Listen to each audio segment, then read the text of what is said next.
Біз бір амал істеп, Алла тағалаға шарт қоя алмаймыз. Алла, мен сенің бұйырған намазыңды оқыдым, сен мені жәннатқа кіргіз дегенде адам қоя алмайды ондай шарт.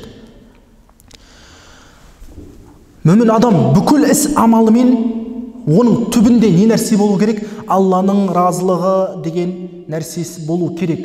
Және де іс амал істеліп болғаннан кейін оның дұғасы не болу керек? Я Алла, менің мына ісімді қабыл ете көр, өзіңнің рахымыңды төге көр, бізді кешіре көр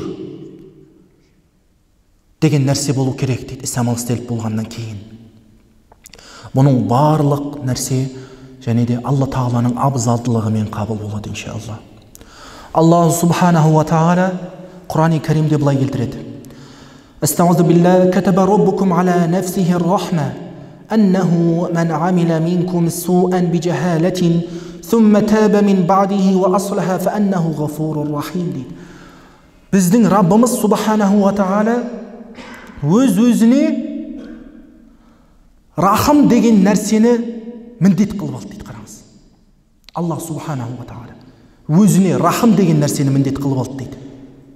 Және де адам баласы бір надандықпен егерде бір жаман іс істеп қоятын болса, және де сол ісі үшін тәубе ететін болса, және де іс амалдарын ары қарай жақсарта түсетін болса, онда Алла тағала ғафурur рахим, аса кешірімді, аса мейірімді дейді. Біз, мұсылман адамдар, мұсылман халқы, мұсылман қауымы, Алла тағалаға біз еш нәрсе не міндеттей алмаймыз. Себебі Алла тағала не? Бүкіл нәрсені жаратушы.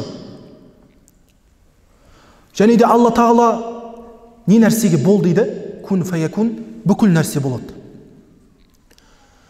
Және де біз Алла тағалаға Алла мынандай нәрсе болу керек деп те айта алмаймыз. Алла субханаху ва тағала кешірімді міндетті түрде болу керек деген нәрсені біз міндеттей алмаймыз дейді. Бірақ та қараңыздар, Аллаху субханаху ва тағала бүкілімізді жаратса да, бүкіл нәрсенің жаратушысы болса да, өз-өзіне мен рахым боламын деп өз-өзіне уәжіп қылып қойды. Қараңыздар, Алла тағала өз-өзіне мен рахман, рахим деген нәрсені өз-өзіне уәжіп қылып қойды.